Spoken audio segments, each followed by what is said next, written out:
За ингээд 2025 оны 6 сарын 22-нд Даблинд амьдардаг. Тэгээд дугуй ундаг залуучуудаараа ховд чиглэлд өглөө 8 цагт уулзаад, баяр дээр уулзаад одоо өөрсдийнхөө эрүүл мэндэд хөрөнгө оруулалт хийсэн ийм одоо уулзалт жилд хийгээд ирлээ. Энэ одоо жилд маань болохоор 2 дахь удаагийнх байсан. Ховд руу бол анхны удаа ингээд бүгдээрээ цуглаад явсан гэхэд болно. Анхных нь болохоор 2-7 хоногийн өмнө Phoenix Park орсон байгаа. За тэгээ энэ удаагийн жилд болохоор дөрвөлээ явсан. Өглөө 8 цагт баяр дээр уулзаад бүгдээрээ явнаа гэд цагаа гарч ирсэн маш юм тохиромжтой баг зэргийн үйлэрхэг тийм халуун биш бас хүйтэн биш маш юм боломжийн айтайхан байлаа. Тэгээ дөрвөлээ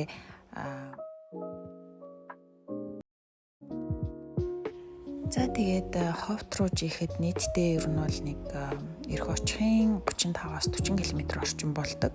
Тэгээд та бүхэн маань хэрвээ дугуй ундаг бол Strava гэдэг аппликейшнийг утсан дээрээ суулгаад тэгээд өөрийнхөө одоо хаашаа жих үү, хэдэн километр жих үү, хэр зэрэг одоо халаалт те одоо нөгөө шатаалт энергийн зарцуулалт тавсан байна. Яг одоо замынхаа аль хэсэгт илүү их одоо хүчин жармал гаргасан байна гэх зэрэг юм нарийн хяналтуудыг бас хийх боломжтой байдаг. Дараа нь тэндээсээ одоо өөрийнхөө статистик бас найзуудынхаа статистикийг ингээ харчих боломжтой байдаг. Тэгээд бид хэд эрх очихын нэг нийтдээ 30 гаруй километр явсан байна.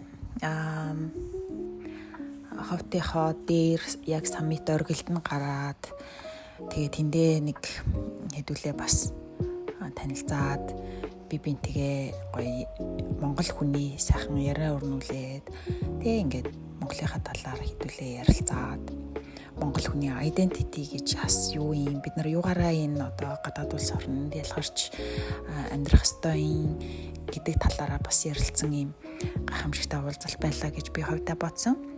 Тэгээд дугаан аялалд оролцсон залуучуудаа за цог ахта мөн одоо маш их баярлаа гэж одоо хэлье. Тэгээд дараагийн одоо дугуйн жилтүүд дуулзалтуудад илүү их олон залуучууд бас нэгдэх байхаа гэдэгт найдаж байна. Тэгээд бүгдээрэнд нь шинэ 7 хоногийн мэнд хүргье.